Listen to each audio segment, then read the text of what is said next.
As a follow-on question to the last one, Linda, if elected, how would you go about improving bipartisanship? What would you do? I think one of the ways to improve bipartisanship is we need government reform. We definitely need to reform the way that we're doing business in the State House right now. Too many bills are being allowed in, too many bills for individual legislators. Many times, especially right now in the last weeks, bills are being put in to help a certain candidate in a certain party. Then they become bipartisan issues, not issues that were being dealt with honestly up front. So I think as far as the bipartisan issue goes, a lot of it has to do with we actually operate the state government. I've put in numerous bills. You have a history of bills that I've put in for government reform, whether it's on PAC reform, for double dipping from Maine clean election candidates having PACs, whether it's for reforming lobbyists, special interest groups, how it's done in Augusta. A lot of it is behind the scenes, and the bipartisanship comes out, especially when there's a lot of money involved. When special interest groups or lobbyists have donated a lot of money to one particular party, then these issues come into play. I think we need a total reform of the way that we're doing government. I've also proposed a unicameral legislature, which would be a one-body legislature. We floated the idea of doing a one-body on nonpartisan to go up there. There's many different ideas we have. There's too many bills that are being led into Augusta. Every 2 years, we are redoing the same bills over and over again. If you serve on a committee for 8 years, and I save everything, you'll find that it's the same bill every 2 years. The problem is that one legislature can't bind another. So every 2 years, everything that you've done can be changed by a new legislature that's coming in. You don't have an opportunity to put a bill forward that may be controversial, that may be good change, and have people understand it and adapt to it. And the next legislature is coming in and trying to strip that. I know now we're talking about redoing a lot of things that we voted on, which is good, but if there were some good ones that we may not want to do. So I think the bipartisanship comes into play with trying to reform the way government is actually done at the State House level. And I think we need to have better working relationships at the higher levels. I think the rank and file Democrats work extremely well together. The majority of our reports, all out of our committees, are unanimous reports. The committee work is extremely important and works extremely well. What happens when a report comes out of committee and leadership takes a look at it and doesn't like it, then that's when the bipartisanship comes in, and that's when that comes to play. But the rank and file work extremely well together. Good. Thank you. Do you believe that there is enough support in the opposition party to encourage reform? Not at this time. Okay. The opposition party at this time is extremely strong. 2 years ago there may have been, but I think the biggest thing that's happened with elections is the Citizens United Supreme Court decision that came down, which said that corporations are people and they're allowed to give unlimited amounts of money. We have millions of dollars flowing into the elections now in the state of Maine. I think it's absolutely outrageous that last year senatorial races, the race that we're going now, some outside PACs put over $100,000 into each senatorial race. That's ridiculous. There's no need to spend $100,000 to win a Senate seat. And I think that the money that's coming into politics now is going to hurt everybody in the state of Maine. Okay. Don, how do you feel about that? Is there enough support now to encourage reform in state government? No, I don't think so. Excuse me. I think that, excuse me just a minute. I think that everything Linda mentioned is correct. But I think that one of the other issues is these 2-year term limits have an impact on what we can get done in the legislature. The 2-year terms are just too short up at the State House. You can't get up there and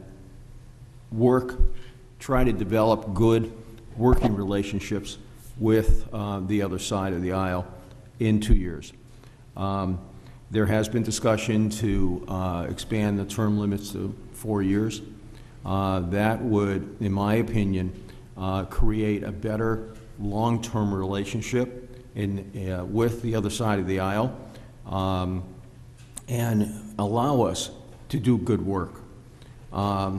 They instituted these term limits because of a couple of people that got into power in leadership to alleviate control of leadership. In my opinion, what they should do is put term limits on leadership positions and not on us. Because what happened is, if you don't like the job that I'm doing or the job that Linda's doing, vote us out. You have the power to vote us out. But it's the leadership positions that have the power. So put controls on, or term limits on leadership positions and not on us. But make the terms 4 years on us. Okay. So that we can get some good work done. We can't get good work done in 2 years. Okay. Creating jobs is a topic of more than passing interest to many in our area. How do you propose to assist in the growth of jobs? Do you have any specific measures you would put forth in legislation if elected to District 5? I was involved in a collaborative effort with General Dynamics and Central Maine Community College. I had been on a legislative bus trip sponsored by the Maine Development Foundation, and I had visited Central Maine Community College, and they have a machine program up there. And the students that go through that program come out with an associate's degree. And I had been on the trip, and I had come home, and the plant manager from General Dynamics had called me on another matter. I met with the plant manager, and we had talked about his issue. And I asked him, by the way, I said, you must be very busy. And he said, I am. I have a number of defense contracts, and I don't have enough people on the floor to meet these defense contracts. I said, who are you hiring? And he told me, and I said, well, I think I have an answer for you. I had just come back from this bus trip, and I think you and I need to go up and meet with the president of Central Maine Community College, and I think I have an answer for you. So Gary and I went up to Central Maine Community College with his HR person.